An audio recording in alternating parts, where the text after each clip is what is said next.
اعوذ باللہ من الشیطان الرجیم بسم اللہ الرحمن الرحیم ان اللہ وملائکتہ یصلون علی النبی یا ایہا الذین آمنوا صلوا علیہ وسلموا تسلیما اللہم صلی علی سیدنا و نبینا و شفیعنا و مولانا محمد وعلی آل محمد وبارک وسلم۔ محترم خواتین و حضرات، السلام علیکم۔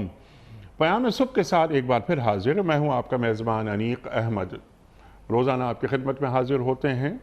آپ اور ہم جانتے ہیں قرآن کریم کی آیات پر گفتگو ہوتی ہے، لیکن جمعہ اور ہفتہ 2 دن سوال جواب کے پروگرام ہوتے ہیں۔ آپ کے سوالات اور اس عہد کے ایک جید مفتی صاحب کے جوابات قرآن و سنت کی روشنی میں۔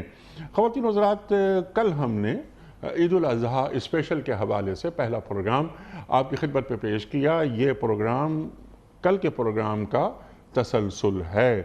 بہت ساری باتیں ہوئیں، فلسفہ قربانی پر بات ہوئی، تاریخ قربانی پر بات ہوئی، حقیقت قربانی پر بات ہوئی، وغیرہ وغیرہ، اور قرآنی آیات کے ذریعے اور سرکار دو عالم صلی اللہ علیہ وآلہ وسلم کے فرمودات کے ذریعے ہمیں سمجھایا، ہماری علمی کمی کو دور کیا۔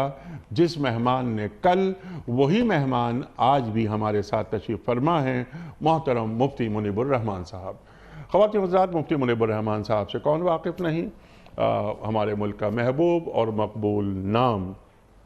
میں آپ کو خوش آمدید کہتا ہوں، اور یہ خوش آمدید اس لیے بھی کہہ رہا ہوں زیادہ کہ کل بھی آپ تشریف لائے اور آج بھی ہم انشاءاللہ تعالی یہ بقیہ پروگرام مکمل کریں گے۔ سوالات بہت زیادہ ہیں۔ پروگرام کا آغاز کرتے ہیں اللہ تعالیٰ کے بابرکت نام سے، سورہ حج اور آیت نمبر 37۔ اعوذ باللہ من الشیطان الرجیم، بسم اللہ الرحمن الرحیم۔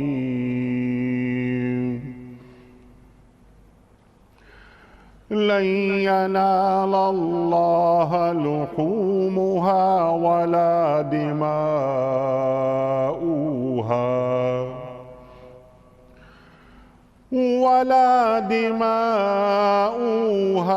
ولكن يناله التقوى منكم كذلك سخرها لكم لتكبروا الله على ما هداكم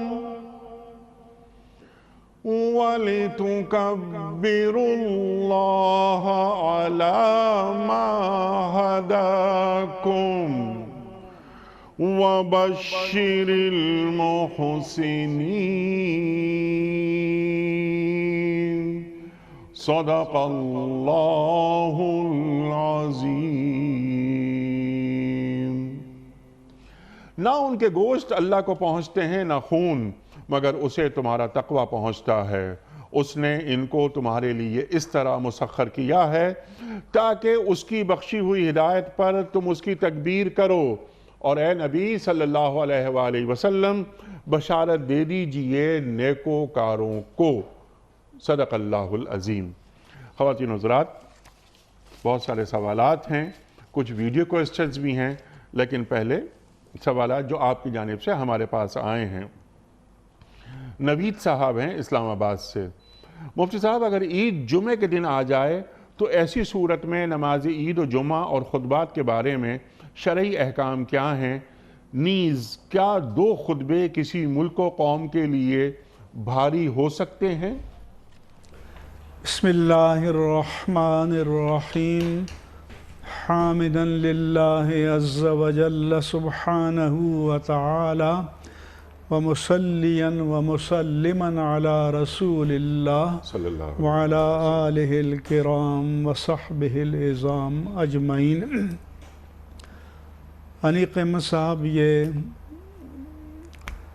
کئی اشروں سے جب سے ہوش سنبھالا سنتے رہتے ہیں کہ 2 خطبے حاکم وقت پر بھاری ہوتے ہیں۔ اس کی دین میں شریعت میں کوئی اصل نہیں ہے۔ ٹھیک، البتہ میں کہتا ہوں کہ بھئی اس پر تو بھاری ہو سکتے ہیں کہ جس کو پہلے عید کی نماز پڑھانی ہو پھر جمعے کی نماز پڑھانی ہو، تو باقی کسی پر بھاری ہونے کا سوال ہی پیدا نہیں ہوتا، بلکہ ایک حدیث میں ہے کہ رسول اللہ صلی اللہ علیہ وآلہ وسلم نے فرمایا کہ تمہارے لیے 2 عیدیں جمع ہو گئی ہیں، ایک جمعے کی عید اور ایک دوسری عید۔ صحیح، اور پھر آپ صلی اللہ علیہ وسلم نے فرمایا کہ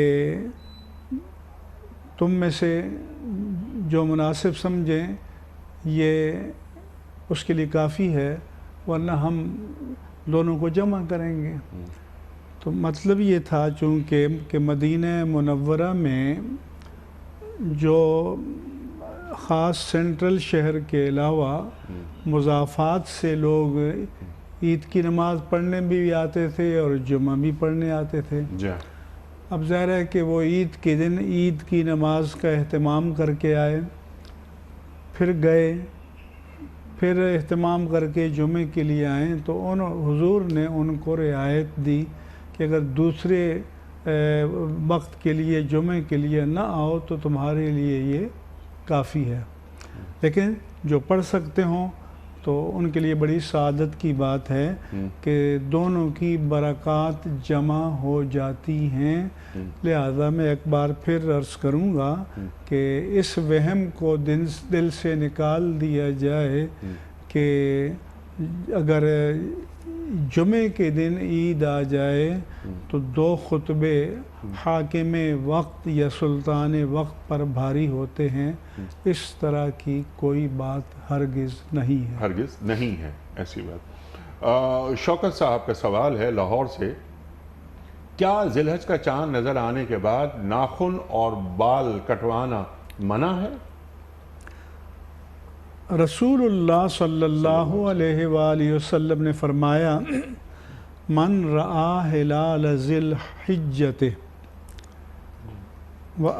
فاراد الحج، کہ جس نے ذو الحجہ کے چاند کو دیکھا، فاراد ان یضحی، اور قربانی کا ارادہ کرتا ہے، تو فلا یاخذ من شعرہا و اظفارہا، تو وہ اپنے بال بھی نہ تراشے اور اپنے ناخن بھی نہ تراشے۔ اچھا، اس علماء نے فرمایا کہ بھئی قربانی کرنے والا مستحب یہ ہے کہ اپنے بال نہ کاٹے اور ناخن نہ کاٹے، لیکن یہ مستحب میں ہے۔ یہ مستحب ہے۔ یہ ٹھیک ہے نا، یہ فرض واجب سنت اس پہ نہیں رکھیں گے۔ سنت تو ہے، حضور نے فرمایا سنت مستحبہ ہے، یہ سنت مستحبہ ہے، بالکل کریں تو بہت اچھی بات ہے۔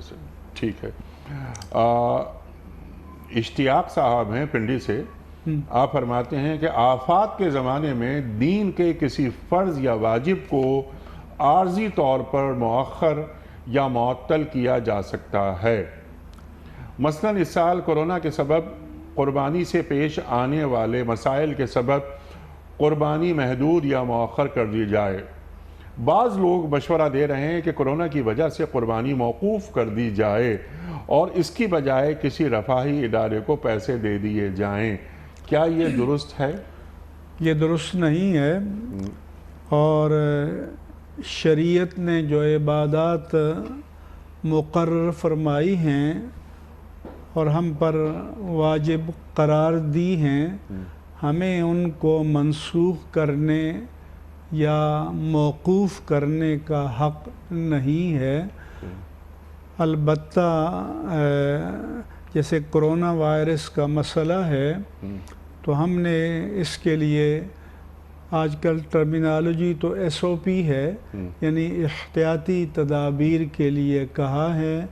ہم نے پریس کانفرنس بھی کی اس کے لیے کہ جو قربانی کے جانوروں کی منڈیاں ہیں وہ شہر سے باہر لگائی جائیں، وہاں پر جراثیم کش دواؤں کا باقاعدہ اسپرے کیا جائے، جو لوگ وہاں جائیں ان کو پابند کیا جائے کہ وہ ماسک پہن کر آئیں، سینیٹائزر استعمال کریں، اور یہ بھی احتیاط کریں کہ ہجوم کی صورت میں لوگ نہ آئیں، کیونکہ ہمارے ہاں کلچر ہے کہ اس کو ایک پکنک پوائنٹ سمجھتے ہیں، گھر کے سارے بچے شوق کے لیے، بعض اوقات خواتین بھی جا رہی ہوتی ہیں، تو اس کو کرونا کی وجہ سے موقوف کر دیں۔ ٹھیک ہے، لیکن سوال ان کا یہ ہے کہ کیا ہم قربانی کی جگہ قربانی کے پیسے کسی رفاہی ادارے کو دے سکتے ہیں؟ جو رفاہی ادارہ، مدارس ہیں، مساجد ہیں، جو باقاعدہ قربانی کرتے ہیں اور اعتماد ہے کہ یہ باقاعدہ قربانی کرتے ہیں، ان پر اعتماد ہے، تو ان پر اعتماد کر کے ان کو قربانی کے پیسے دیے جا سکتے ہیں۔ اجتماعی قربانی ہمارے ہاں ہوتی رہتی ہے، اور بعض جگہ تو یہ ہے کہ لوگ گوشت کے لیے کہہ دیتے ہیں کہ اس کو بانٹ دیں، اور اکثر تو حصے دار خود لے کر جاتے ہیں۔ تو وہ دینی ادارے، مدارس ہیں، جامعات ہیں، مساجد پر انتظام ہے، یا سماجی ادارے ہیں جو باقاعدہ شریعت کی شرائط کے مطابق قربانی کا اہتمام بھی کرتے ہیں، قربانی بھی کرتے ہیں شریعت کے شرائط کے مطابق، تو ان کو اپنا وکیل بنا سکتے ہیں۔ بالکل ٹھیک ہے، لیکن قربانی موقوف نہیں کی جا سکتی۔ موقوف نہیں کی جا سکتی، اور یہ تصور غلط ہے کہ فلاں ادارے کو یہ پیسے دے دو، 15,000، 12,000، 10,000، فرض کر لو قربانی ہو گئی، یہ صحیح نہیں ہے۔ یہ صحیح نہیں ہے، اور یہ جو رفاہی ادارے ہیں ان کی خدمت کرنی چاہیے، لیکن یہ انفاق، صدقات، خیرات میں بہت سے شعبے ہیں، لیکن قربانی نہیں رکے گی۔ قربانی نہیں۔ ٹھیک ہے مفتی صاحب، اگلا سوال ڈاکٹر شہرام ملک امریکہ سے۔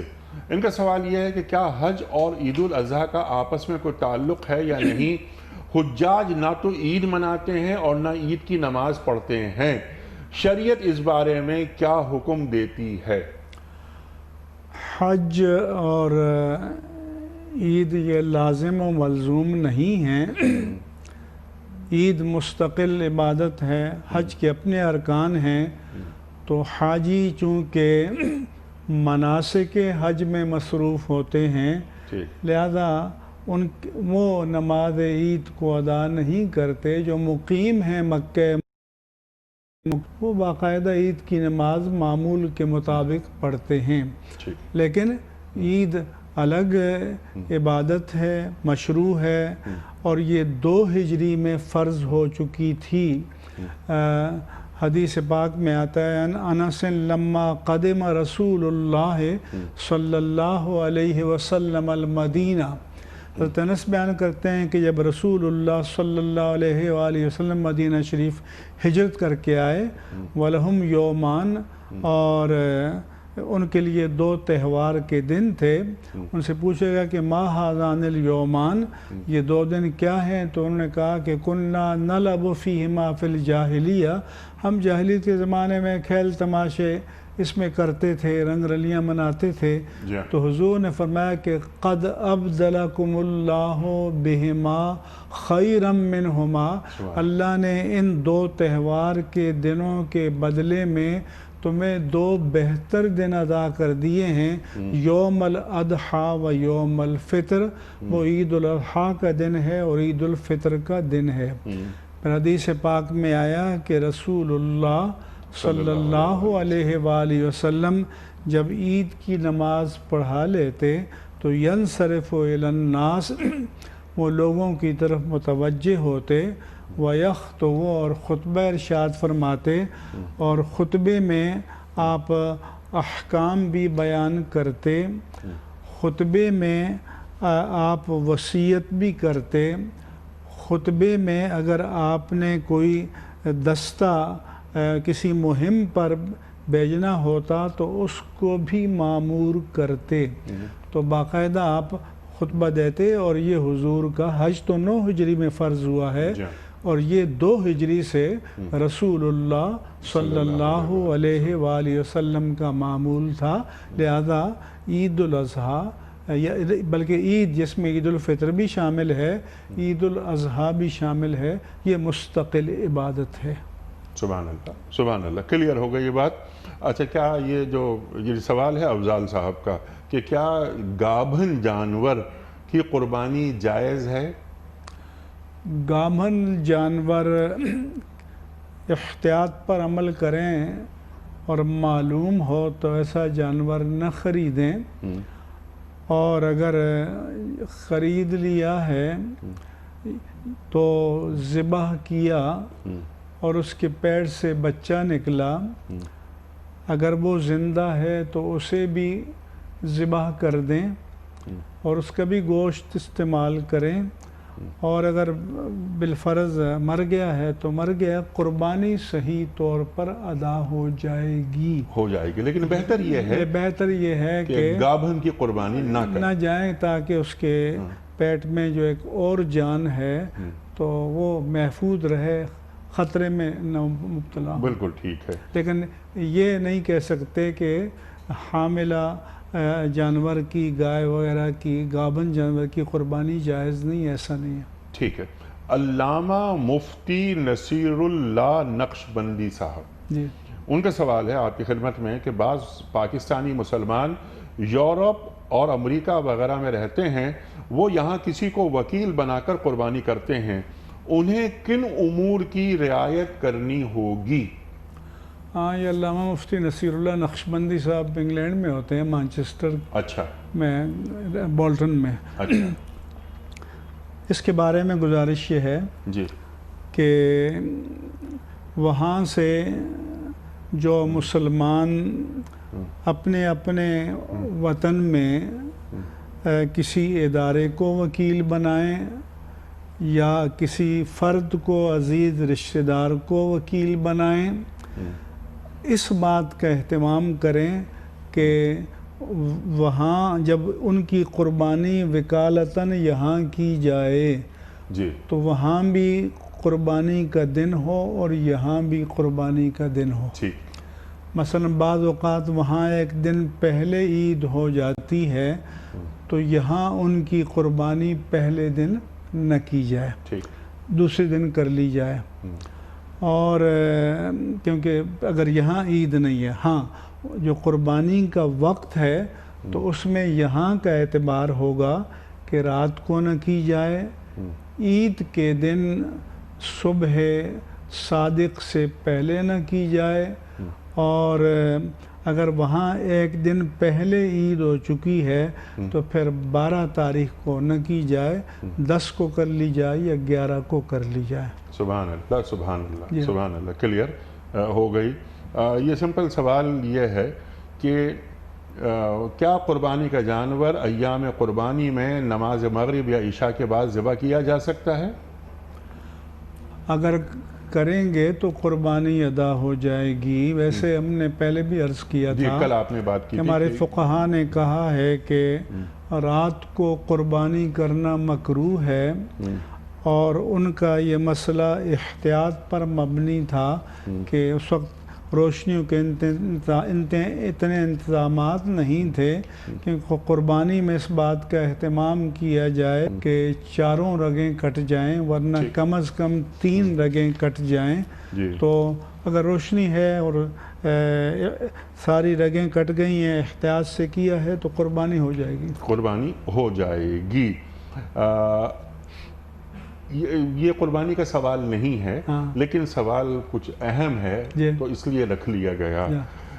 مولانا نجم قادری صاحب کا، ان کا سوال یہ بہت اہم سوال ہے کہ اس سال جن لوگوں نے حج کے لیے رقم جمع کروائی تھی وہ انہیں واپس کی جا رہی ہے، ایسے لوگوں کے لیے آئندہ سال حج کا کیا حکم ہے؟ نیز کیا وہ اس رقم کی زکوٰۃ ادا کریں گے جبکہ اکثر لوگ رمضان میں زکوٰۃ ادا کر چکے ہیں؟ بڑا اہم سوال ہے۔ اس سال جو رقم انہوں نے جمع کی تھی جی، اس کی پوری زکوٰۃ ان پر واجب ہے، لہذا رمضان میں یا جب بھی وہ اپنی زکوٰۃ اسیس کرتے تھے تو اس رقم کو شامل کر کے ان کو زکوٰۃ دینی چاہیے۔ کیونکہ اس سال زکوٰۃ گورنمنٹ کے پاس جمع تھی، سعودیہ نے چونکہ کہہ دیا تھا کہ نہ آپ عمارتیں بک کریں گے نہ ایئر لائن کی فلائٹیں بک ہوں گی، تو لہٰذا وہ پوری کی پوری رقم پر زکوٰۃ دینی ہوگی۔ البتہ وہ سال کہ جہاں حکومت زکوٰۃ کے حج کے پیسے پہلے لے لیتی ہے، اگر وہ ایئر لائن کو دے دیتی ہے اور جب ان کے زکوٰۃ کی تشخیص کا وقت ہے اور امارات خرید لیتی ہے تو وہ پیسہ زکوٰۃ کے حساب سے نکال دیا جائے گا اور باقی پیسے کی زکوٰۃ دینی ہوگی جو ان کو واپس خرچے کے لیے دینا ہوتا ہے۔ تو یہ ذہن میں رہنا چاہیے کہ جو پیسہ ان کے نام پر خرچ ہو گیا ہو یا عمارت کے کرائے پر دے دیا ہو یا ایئر لائن کو ایڈوانس دے دیا ہو تو اس کی زکوٰۃ نہیں ہے، باقی پیسے کی زکوٰۃ ہے، جو پیسے انہیں مل جائیں جی ہاں۔ اس پر اور اس سال تو چونکہ سارے کے سارے پیسے محفوظ اور جمع تھے، اس سب کی زکوٰۃ ہے، اور آئندہ سال ان کو حج کرنا ہوگا کیونکہ وہ صاحب نصاب تھے، ان پر حج فرض تھا۔ اچھا، تو انہیں اگلے سال حج کرنا ہوگا؟ جی ہاں، جو صاحب نصاب تھے، صاحب نصاب ہیں لیکن انہوں نے ان کا نام آیا تھا تو اس لیے وہ گئے تھے نا۔ حکومت کو چاہیے کہ آئندہ سال ان کو پرائرٹی دیں، ان کو پرائرٹی دے، لیکن آپ نے یہ فرمایا کہ نہیں ان کو اگلے سال حج کرنا ان پر لازم ہوگا، یہ حج کرنا ہوگا اگلے سال۔ یا اب ایک تو مصیبت یہ ہے نا کہ ان کو حج کرنے کا موقع حکومت دیتی ہے، ٹھیک، بعض کے نام آ جاتے ہیں، پرائیویٹ کمپنیاں دیتی ہیں، اگر اگلے سال ان کا یہ ہو جائے تو نہیں، تو اس کے بعد والے سال جنہوں نے حج فرض ادا نہیں کیا ان کو لازماً کرنا ہے۔ اچھا، لازماً کرنا ہے۔ اب میرا سوال آپ کی خدمت میں یہ ہے کہ کچھ لوگ دنیا سے چلے جاتے ہیں اگلے سال تک، اگلے حج تک، کچھ لوگ بیمار ہو جاتے ہیں یا ان کے پاس اتنی قوت نہیں ہوتی ہے، یعنی جسمانی جو اعضاء ہیں قوا مزمحل ہو جاتے ہیں، تو وہ کیسے حج کریں گے؟ وہ پھر اپنا حج بدل کرائیں۔ اگر تو بیماری اس نوعیت کی ہے کہ وہ سمجھتے ہیں کہ انشاءاللہ علاج چل رہا ہے، ریکور ہو جائیں گے، تو پھر تو وہ انتظار کریں تاکہ ریکور ہو جائیں اور خود حج کریں۔ ٹھیک، اور اگر ریکور نہیں ہو سکے اور آخری وقت آ گیا تو انہیں پھر حج بدل کی وصیت کرنی چاہیے تاکہ ان کے ورثاء ان کے مال میں سے پہلے حج کرائیں۔ اور اگر وہ بظاہر مایوس ہو گئے کہ اب میں عملاً خود حج کرنے کے قابل نہیں ہوں تو اپنی زندگی میں پھر حج بدل کرائیں۔ اچھا، جی ہاں، کیونکہ وہ صاحب نصاب ہو گئے، استطاعت رکھتے ہیں۔ اللہ اکبر، بہت اہم سوال تھا یہ۔ اور حج بدل بھی وہاں سے کرائیں جہاں وہ رہتے ہیں، یہ نہیں کہ کسی کی جاننے والے کو کہہ دیا تم وہاں مکے میں رہتے ہو، جدہ میں رہتے ہو، میرا حج بدل کر دینا، ایسا نہیں، یہ نہیں، تاکہ پورے اخراجات جو ان کے حج پر آنے تھے وہ حج بدل والے کے پر بھی آئیں۔ اچھا، تو حج بدل کے لیے جن صاحب کا انتخاب کیا جا رہا ہے ان کا صاحب استطاعت ہونا ضروری نہیں ہے؟ افضل تو یہ ہے کہ اس کا انتخاب کریں جو اپنا فرض حج ادا کر چکا ہو، لیکن بالفرض نہیں کیا اور انہوں نے اس کو مقرر کر دیا تو تب بھی حج ادا ہو جائے گا۔ بالکل ٹھیک ہے، اور فرض تو ایک ہی حج ہوتا ہے، باقی سب نوافل ہیں، باقی نفلی ہیں سارے۔ ٹھیک ہے نا مفتی صاحب؟ اچھا، قربانی کے کچھ مسائل۔ ہما علی صاحبہ کا سوال یہ ہے کہ 3 حصے کرتے ہیں ہم قربانی کے، کیا ضروری ہے کہ ہم 3 حصے کریں؟ اگر ہم پورا گوشت خود رکھ لیں تو کیا اجازت دیتا ہے دین؟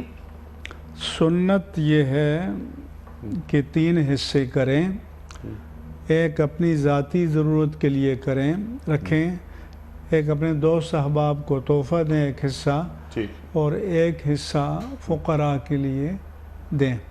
لیکن یہ نہ کریں کہ چیتھڑے وغیرہ سارا ناقص جو ہے وہ فقراء کے لیے کر دیں اور اچھی کوالٹی کا اپنے لیے۔ افضل یہ ہے کہ ہر طرح کے گوشت کو برابر کر دیں۔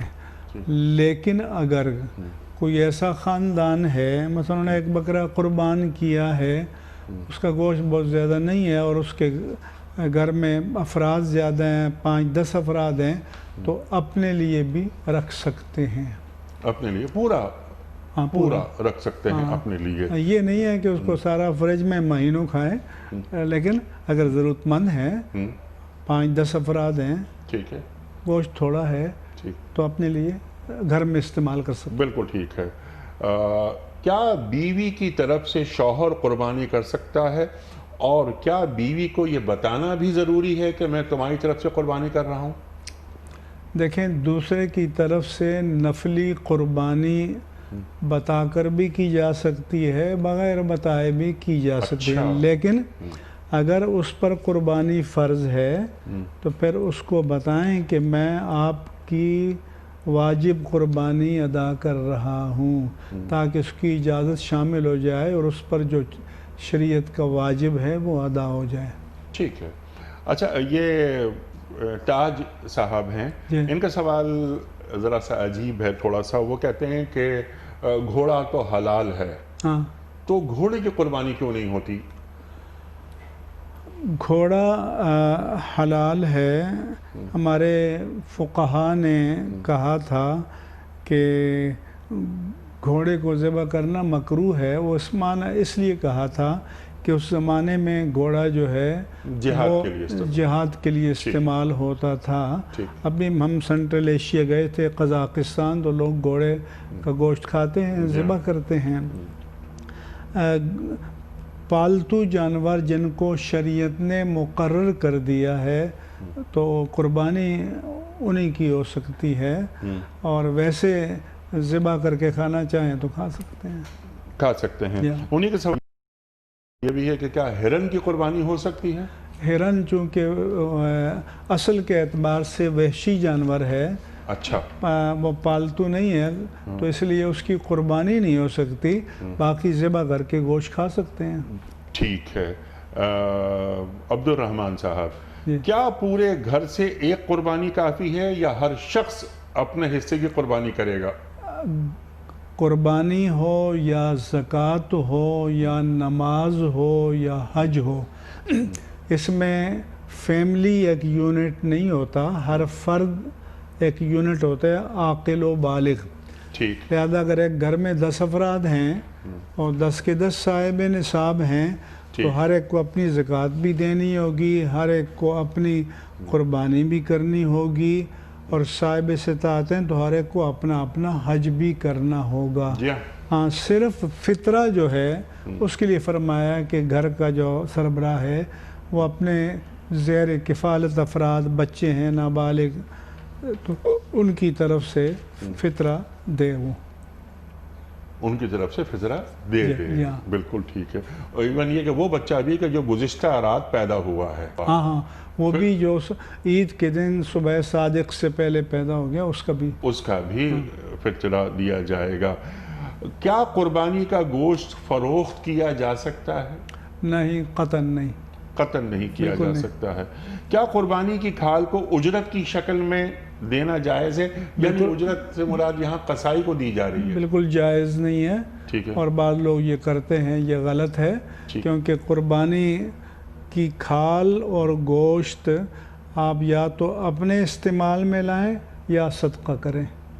ٹھیک ہے، یا اپنے استعمال میں لائیں، یعنی اس کھال کو ہم جانماز وغیرہ بنا سکتے ہیں. ہم بچپن میں دیہات میں دیکھتے تھے کہ بکرے کی کھال کی جانماز استعمال ہوتی تھی. گائے کی جانمازیں، گائے کی تو چونکہ بڑی ہوتی ہے، لیکن بکرے کی جانماز عام طور پر لوگ استعمال کرتے تھے. جی ہاں، کراچی میں ہم نے گائے کی کھال بھی یہاں پر گھروں میں دیکھی ہے، جانماز کی شکل میں، پاک کر کے. جی ہاں. مدارس کو کیا کھال دی جا سکتی ہے؟ بالکل دینی چاہیے، بلکہ ترجیحی طور پر دینا چاہیے. نسیم صاحب، پچھلے سال میں نے قربانی کی تھی، لیکن میں بسم اللہ اکبر کہنا بھول گیا تھا. کیا میری قربانی ہو گئی؟ ہاں، اگر دانستہ چھوڑے تو نہیں ہوگی، لیکن مسلمان بھول گیا ہو تو قربانی ہو جاتی ہے، لیکن ذرا سا ہوش میں کرنا چاہیے. ٹھیک، بسم اللہ اللہ اکبر اللہ پڑھنی اکبر کیسے نسیانن رہ جائے تو ہو جاتی. ٹھیک ہے، ہم کری قربانی اللہ کے لیے کر رہے ہیں تو ہم کیسے اللہ کو بھول سکتے ہیں. اس لیے تو میں کہتا ہوں کہ آپ اجتماعی قربانی میں پیسے دیں تو ان اداروں کو دیں جو شریعت کی شرائط کے مطابق کرتے ہیں. اس سال تو ہم اپنے ادارے میں نہیں کر رہے، مگر ہمارا ہر قربانی پر ایک عالم کھڑا ہوتا ہے کہ جو ان سب کا جن کی قربانی ہے ان کا نام بھی لیتے ہیں، پوری دعا بھی کرتے ہیں، ذبح کی نگرانی بھی کرتے ہیں کہ چاروں کی چاریں رگیں کٹ جائیں. اور بعض قصائی یہ کرتے ہیں کہ جیسے کاٹا اور اندر چھری مار دیتے ہیں تاکہ اندر کلیجہ وغیرہ کٹ جائے، زیادہ نکل جائے، اس سے بھی روکا جائے تاکہ جان فطری اعتبار سے نکلے. کیونکہ جان فطری اعتبار سے نکلے گی تو یہ جو ذبح کے وقت بہنے والا خون ہے یہ حرام ہے، تو وہ سک کر کے جانور جتنے لمحات زندگی ہے وہ رگوں سے نکالتا ہے. تو اس لیے اندر جو چھری ڈال کر جلدی سے اس کے کلیجے وغیرہ کو، جگر کو وہ زخمی کرتے ہیں تاکہ جلدی جان نکل جائے. اس سے منع کرنا چاہیے، اس سے منع کرنا چاہیے. عبدالستار صاحب کا سوال یہ ہے کہ وہ تو ہیں مالدار آدمی لیکن آج کل ان کے حالات خراب ہیں، وہ قربانی کرنا چاہتے ہیں لیکن ادھار پیسے لے کر قربانی کرنا چاہتے ہیں. مسئلہ یہ ہے کہ ان کے پاس پیسے آ جائیں گے، فی الحال نہیں ہیں، تو وہ ادھار لے کر قربانی کر سکتے ہیں. ادھار لے کر قربانی، کیونکہ صاحب نصاب ہیں. بہت سے کاروباری لوگ ہیں جو آج کل ڈسٹرب ہیں، لیکن یہ نہیں ہے کہ وہ فقیر ہو گئے ہیں، نصاب ہیں، تو وہ ادھار لے کر قرض لے کر قربانی کر سکتے ہیں. اگر نہیں کی تو پھر عید کے دن گزرنے کے بعد اتنا پیسہ صدقہ کر دیں. اچھا، عید کے ایام گزرنے کے بعد وہ پیسہ صدقہ کر دیں. اور اگر ادھار لے کر لیے تو بہت اچھا ہے. تو بہت اچھا ہے. سبحان اللہ. کچھ ویڈیو کوسچنز آپ کی خدمت میں. پہلا سوال مفتی صاحب کے لیے. جیسا ہم سنتے آ رہے ہیں کہ ذی الحج کا چاند نظر آنے کے بعد 10 دن تک آپ اپنے ناخن یا بال کو مطلب حجامت نہیں کروا سکتے، لیکن جو ہے جس طرح ہم قربانی کرتے ہیں تو اس قربانی کے پیسے مطلب میں نہیں دے رہا، میرے والد دے رہے ہیں، لیکن اس حصے کے اندر میرا نام آتا ہے. تو کیا یہ شریعت کے مطابق یہ حکم میرے اوپر بھی لاگو ہوا کہ میں بھی اپنے بال یا ناخن تراش نہیں سکتا یا حجامت نہیں کروا سکتا؟ حدیث پاک کی روح سے ہم بیان کر چکے ہیں کہ سنت مستحبہ ہے کہ بال نہ کاٹے اور ناخن نہ تراشے. تو ان کی طرف سے بھی قربانی ہو رہی ہے تو ان کے لیے بھی وہی حکم ہے. بالکل، یہ سنت مستحبہ ہے. اگلا سوال مفتی صاحب کے لیے. السلام علیکم مفتی صاحب، میرا سوال یہ ہے کہ قربانی کے پیسے کیا کرونا فنڈ میں دیے جا سکتے ہیں؟ کیا قربانی کے پیسے کرونا فنڈ میں دیے جا سکتے ہیں؟ یہ تو ہم کئی سوالات کے جواب میں بیان کر چکے ہیں کہ جس پر قربانی واجب ہے وہ اپنا واجب ادا کرے، اور اللہ نے توفیق دی ہے تو الگ سے کرونا فنڈ میں دے. سبحان اللہ، سبحان اللہ. یعنی قربانی نہیں رکے گی، ہاں کرونا فنڈ میں پیسے دیں، انفاق کریں، صدقات دیں، خیرات دیں، لیکن قربانی نہیں رکے گی. ٹھیک ہے. اگلا سوال مفتی صاحب کے لیے. السلام علیکم مفتی صاحب. مفتی صاحب میرا سوال یہ ہے کہ چند قصائی جو آتے ہیں جانور گرانے کے بعد ایک دم چھری پھینکنے کے بعد گردن پہ اور ایک دم گردن توڑ دیتے ہیں، تو اس سے ہماری قربانی کوئی فرق تو نہیں پڑے گا؟ قربانی جائز ہوگی؟ قصائی آئے، انہوں نے گردن بھی توڑ دی جانور کی، تو کیا قربانی ہوئی؟ ہاں، اگر اس نے ذبح کیا ہے، رگیں کاٹ دی ہیں تو قربانی ہو جائے گی. البتہ گردن کاٹ کے جدا نہیں کرنی چاہیے اور لوگوں کو نگرانی کرنی چاہیے کہ قصائی لوگ اس طرح کی فنکاری نہ کریں بلکہ سنت کے مطابق جانور کو ذبح کریں، بسم اللہ اللہ اکبر کہہ کر سنت کے مطابق لٹائیں اور جو 4 رگیں ہیں ان کو کاٹیں۔ سبحان اللہ، سنت کے مطابق جی ذبیحہ ہو۔ اگلا سوال مفتی صاحب کے لیے۔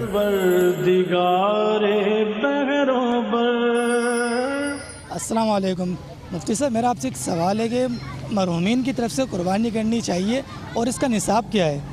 یہ میرا ایک سوال ہے، یہ مجھے اس کا جواب چاہیے۔ مرحومین و مرحومات ان کا پوچھ رہے ہیں جی جن کا انتقال ہو چکا ہے ان کی طرف سے نفلی حج بھی ادا کیا جا سکتا ہے، نفلی عمرہ بھی ادا کیا جا سکتا ہے، نفلی قربانی بھی کی جا سکتی ہے، اور اس کے علاوہ اگر ان کے ایصال ثواب کے لیے خیرات و صدقات کریں تو وہ بھی کیے جا سکتے ہیں، کرنے والے کو بھی ثواب ملے گا اور جن کے لیے کر رہے ہیں اللہ تبارک و تعالیٰ ان کو بھی ثواب عطا فرمائے گا۔ اب یہ کہ یہ اپنی اپنی حیثیت پر موقوف ہے، اپنی حیثیت ہے تو کریں اور ثواب کمائیں، اچھی بات ہے۔ ٹھیک ہے، یہ تعلق ہو گیا مرحومین یا مرحومات کے حوالے سے۔ گھر میں نابالغ افراد ہیں، بچے بچیاں وغیرہ، تو کیا ان کی جانب سے بھی قربانی کی جا سکتی ہے؟ ان کی جانب سے قربانی کرنا واجب تو نہیں ہے، لیکن اگر کوئی ان کا سرپرست کرے گا تو قربانی ادا ہو جائے گی، ثواب ملے گا۔ ثواب ملے گا۔ اگلا سوال مفتی صاحب کے لیے۔ السلام علیکم مفتی صاحب، میرا سوال یہ ہے کہ جن کی طرف سے قربانی کی جاتی ہے کیا ان تمام لوگوں کا نام لینا ضروری ہے؟ جناب رسول اللہ صلی اللہ علیہ وآلہ وسلم نے جو دعا تعلیم فرمائی ہے کہ قربانی کرنے کے بعد یہ دعا مانگے کہ اللہم تقبلہ منی کما تقبلت من خلیلک ابراہیم و حبیبک محمد صلی اللہ علیہ وسلم، اور پھر حضور نے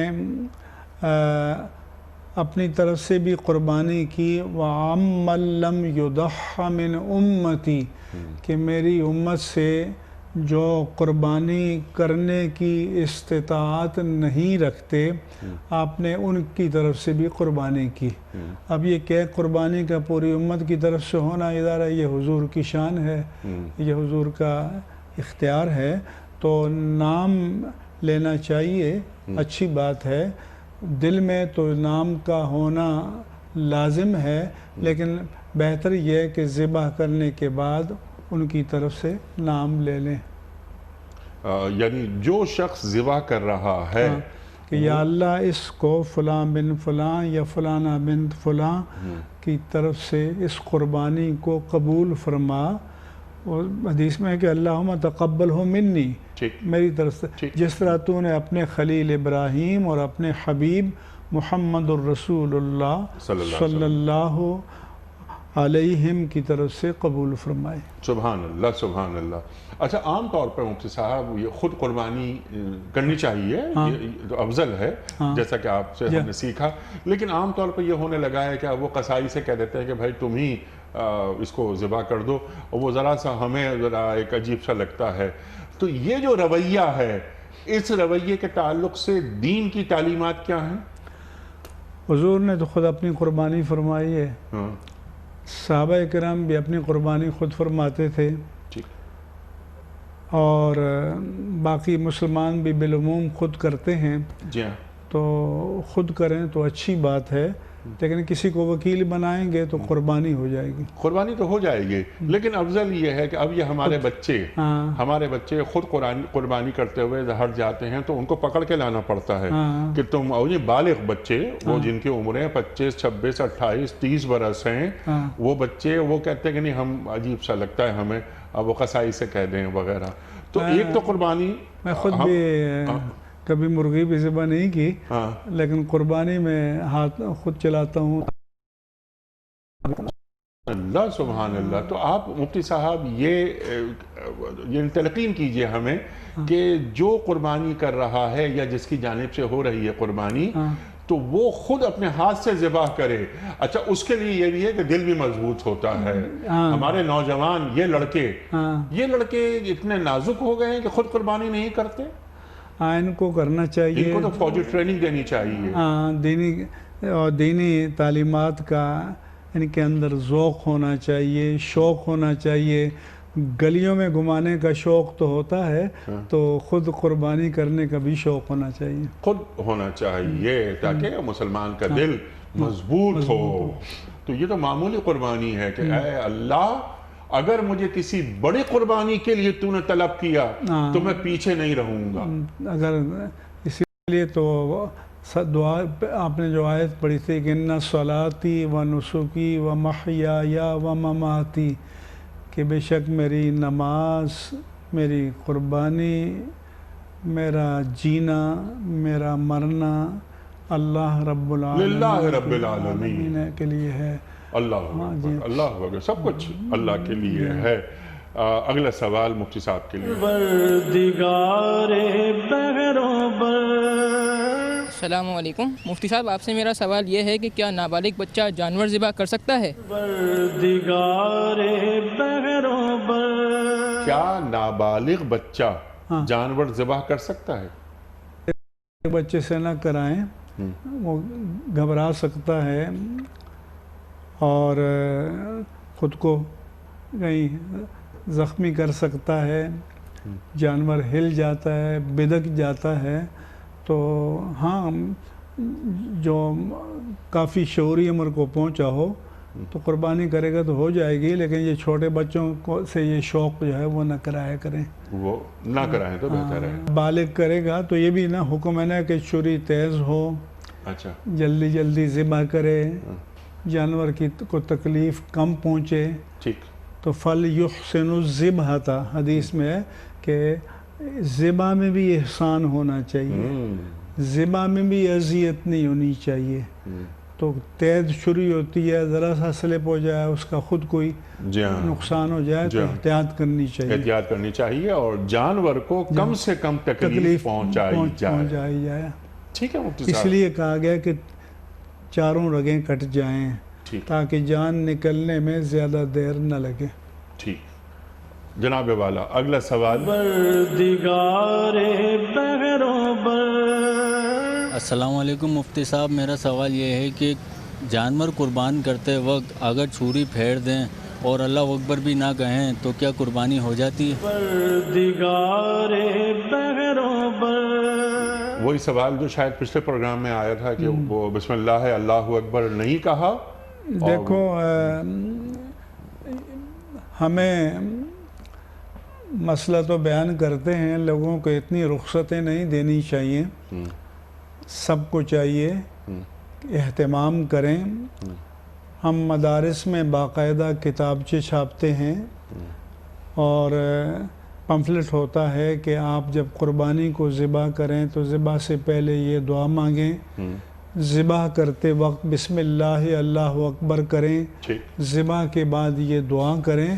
تو دارالاسلام میں جہالت عذر نہیں ہے. سیکھیں دین کو، دین کا سیکھنا سب پر لازم ہے اور واجب ہے.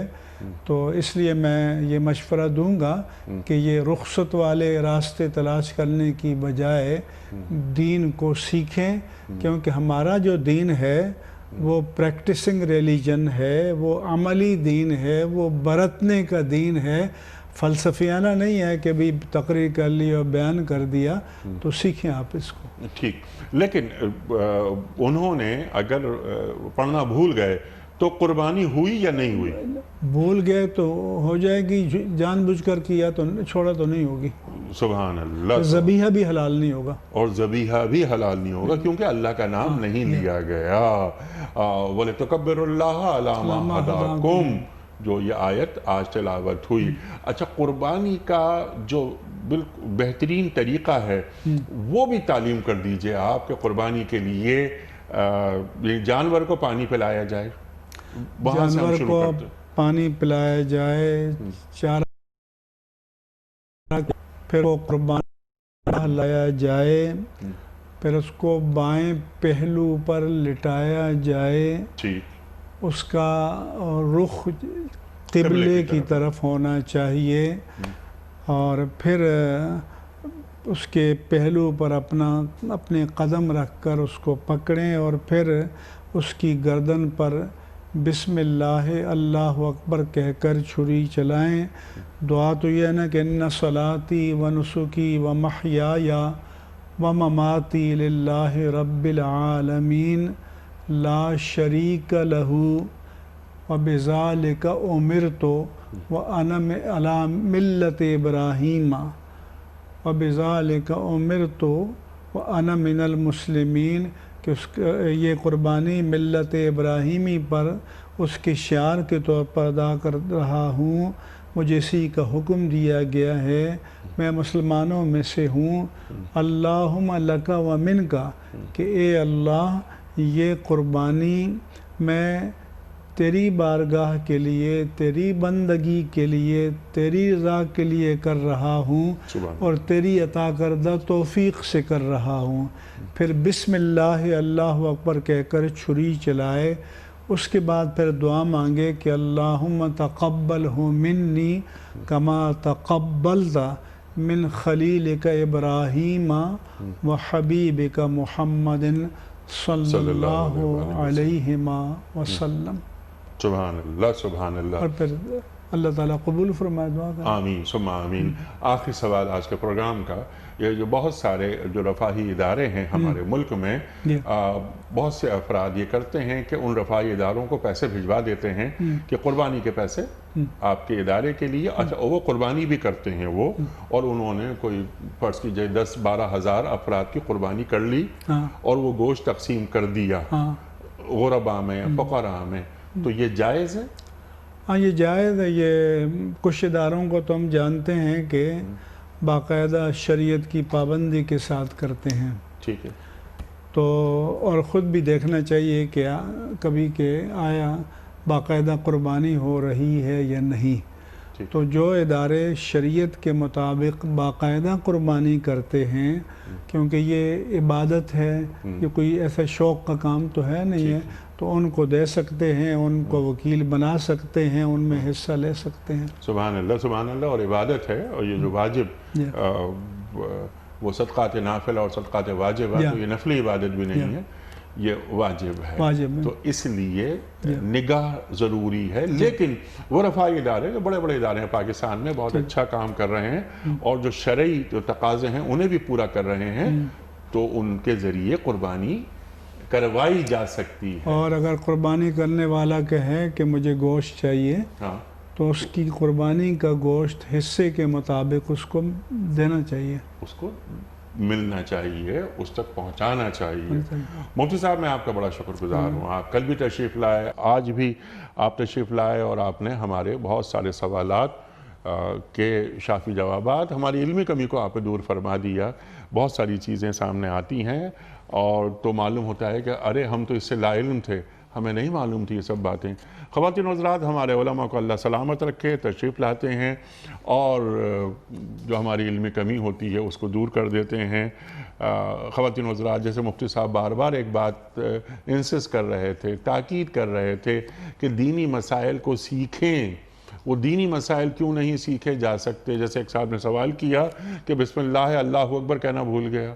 قربانی ہو رہی ہے، کیسے ممکن ہے کہ کس کے لیے ہم کر رہے ہیں، کس کے نام پہ کر رہے ہیں؟ قربانی اللہ کے نام پہ ہو رہی ہے تو اللہ اکبر کہنا ہی میں بھول جاؤں، یہ کیسے ہو سکتا ہے؟ تو دین جو علوم ہیں ان کو سیکھا جائے.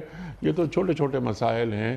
دین تو ایک بہت بہت بڑا موضوع ہے، تو قرآن کریم سے قربت، دین سے قربت، اور دین کو اپنے اندر اتارا جائے سمجھ کر، شعوری طور پر۔ وقت مکمل ہوا ہمارے آج کے پروگرام کا قربانی کے حوالے سے، یعنی عید الاضحیٰ اسپیشل۔ کل پہلا پروگرام ہم نے پیش کیا آپ کی خدمت میں، اور آج یہ دوسرا پروگرام۔ کوشش کی کہ جو بہت زیادہ ریلیونٹ سوالات ہیں ان کو ہم یہاں اس کا احاطہ کر سکیں۔ آپ اور ہم جانتے ہیں کہ پروگرام کا اختتام ہوتا ہے روزانہ ایک قول پر، اور وہ قول ہوتا ہے صاحب نہج البلاغہ امیر المومنین حضرت علی مرتضیٰ کرم اللہ وجہہ کا۔ آپ فرماتے ہیں کہ صاحب انصاف صاحب کرم ہوتا ہے، صاحب انصاف صاحب کرم ہوتا ہے۔ سبحان اللہ سبحان اللہ۔ اپنے میزبان انیق احمد کو کل تک کے لیے اجازت دیجیے۔ خدا حافظ۔